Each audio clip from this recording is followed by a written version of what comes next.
Good morning students. I am your maths teacher and this is chapter number 10 properties of triangles. So let's start. The first definition is of triangle. What is triangle? A triangle is a closed figure made of three line segments. It means triangle एक ऐसा closed figure होता है जो कि three line segment से मिलकर बना होता है। जैसे कि यहाँ पे आप ये डायग्राम्स देख सकते हैं, ये सारे डायग्राम्स ट्राइंगल के डायग्राम हैं। आप देख सकते हैं ये सारे जो डायग्राम है वो क्लोज्ड हैं, कहीं से भी ओपन नहीं है और इन सब डायग्राम्स के अंदर थ्री लाइन सेगमेंट्स हैं। तो ये किसके डायग्राम पे? ट्राइंगल्स। नेक्स्ट अपन देखते हैं टाइप्स ऑफ ट्राइंगल्स कि ट्राइंगल्स कितने टाइप्स के होते हैं। मेनली ट्राइंगल्स को दो कैटेगरीज में डिवाइड किया गया है, साइड के बेसिस पे और एंगल्स के बेसिस पे। अगर अपन बात करते हैं साइड के बेसिस पे, तो साइड के बेसिस पे ट्राइंगल्स थ्री टाइप्स के होते हैं, scalene triangle, isosceles triangle and equilateral triangle. First अपन देखते हैं स्केलेन ट्राइंगल। स्केलेन ट्राइंगल वो ट्राइंगल होते हैं जिसके अंदर सारी साइड्स डिफरेंट होती हैं, अलग अलग होती हैं। It means a triangle in which all the three sides are unequal is called scalene triangle. Next आता है आइसोसेलेस ट्राइंगल, यानी वो ट्राइंगल जिसके अंदर टू साइड्स इक्वल होती हैं उसको अपन कहते हैं isosceles triangle. It means a triangle in which any two sides are equal is called isosceles triangle. Next है equilateral triangle।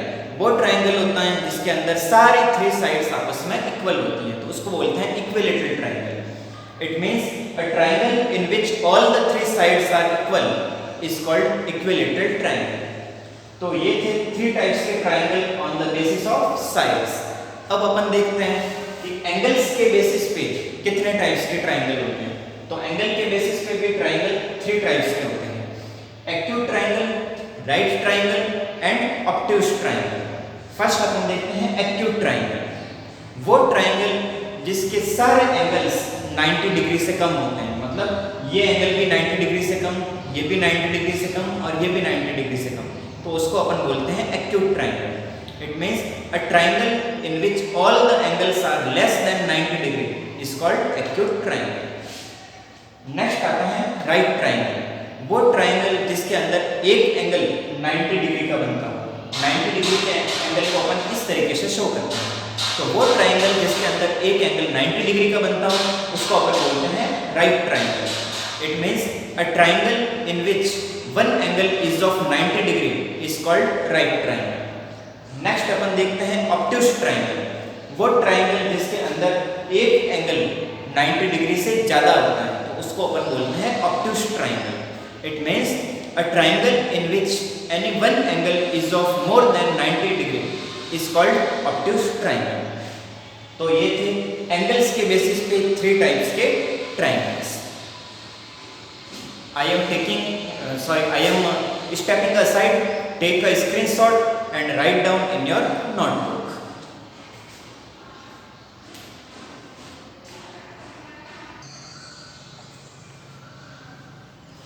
The next topic is angle sum property of a triangle।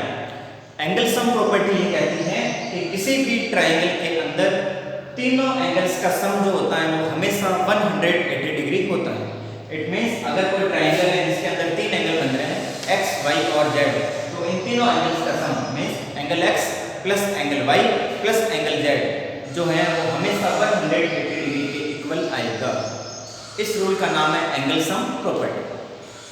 Next property है exterior angle property of a triangle. यानी अगर triangle की किसी sides को अपन आगे produce करें या आगे एक्सटेंड करें, तो वहां पे जो एक्सटीरियर एंगल बनेगा उस एक्सटीरियर एंगल की वैल्यू उसके टू इंटीरियर अपोजिट एंगल्स के सम के इक्वल हो।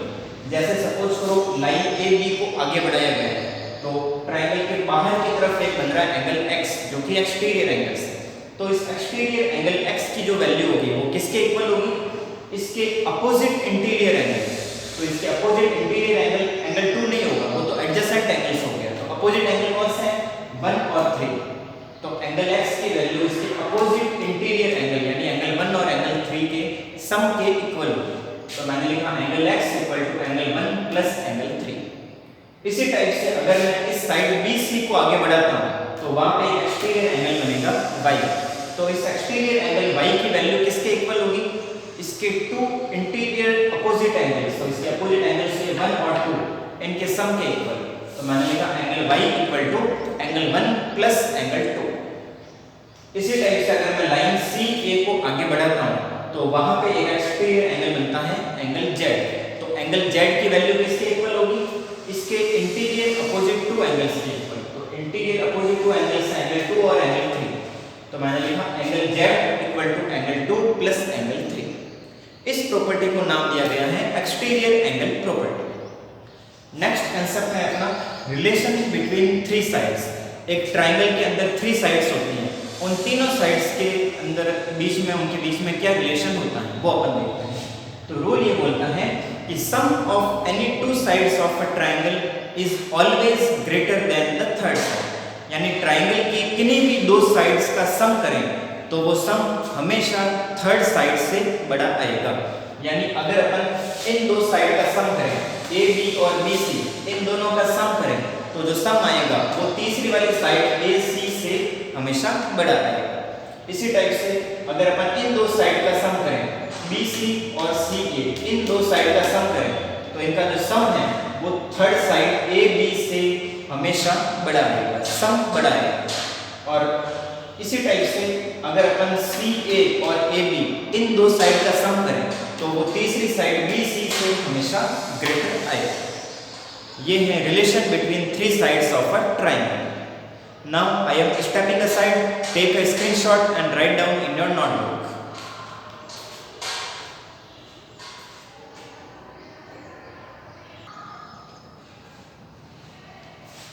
Now exercise 10.1, question number 1। First question के अंदर आपको ट्राइंगल के दो एंगल्स की वैल्यू दे रखी है और आपको ट्राइंगल के तीसरे एंगल्स की वैल्यू निकालनी है। तो फर्स्ट क्वेश्चन के फर्स्ट पार्ट के अंदर आपको उन दो एंगल की वैल्यू दे रखी है 85 डिग्री और 65 डिग्री। आपको थर्ड एंगल की वैल्यू बतानी है।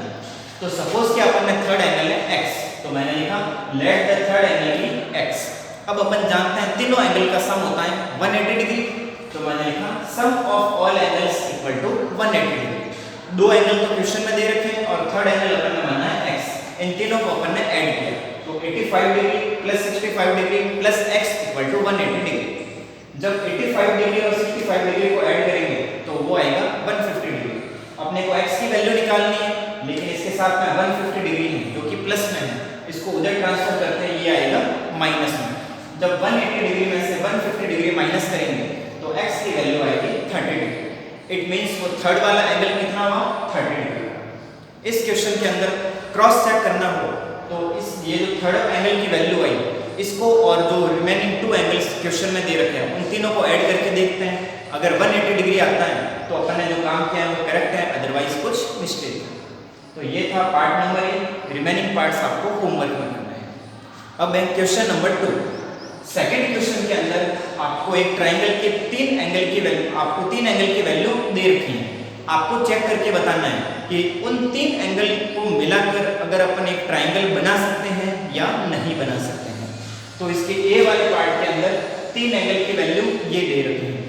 अब तीनों एंगल को अपन अगर ऐड करते हैं तो इनका सम आता है 180 डिग्री। और अगर अपन जानते हैं कि तीनों एंगल का सम 180 डिग्री होता है तो वो ट्राइंगल बनता है। तो यहाँ पे 180 डिग्री हो रहा है, इट मींस यहाँ पे ट्राइंगल बन सकता है इन तीन एंगल की हेल्प से। तो मैंने लिखा because sum of three angles is 180 degree so a triangle can be form, कि इन तीन एंगल को लेकर अपन ट्राइंगल बना सकते हैं। इसी सेकंड क्वेश्चन का बी वाला पार्ट, इस बार तीन एंगल की वैल्यू दे रखी है 55 डिग्री, 85 डिग्री और 45 डिग्री। जब इन तीनों एंगल की वैल्यू को ऐड करते हैं तो इनका सम आता है 185 डिग्री। लेकिन अपन जानते हैं कि ट्राइंगल के तीनों एंगल का सम 180 डिग्री ही होना चाहिए, इससे ज़्यादा नहीं। लेकिन यहाँ पे इनका सम 180 डिग्री से ज़्यादा आ रहा है। इसका मतलब ये हुआ कि इन तीन एंगल को लेकर अपन ट्राइंगल नहीं बना सकते। इसलिए मैंने लिखा because sum of three angles is not equal to 180 degree so a triangle can not be formed. बाकी बचे हुए पार्ट्स आपको होमवर्क में करना है। तो आपका होमवर्क हो गया क्वेश्चन नंबर 1 और 2 के रिमेनिंग पार्ट्स करने हैं। Now if you have any doubt in this exercise then come to school and contact me from 9 AM to 1 PM. Thanks.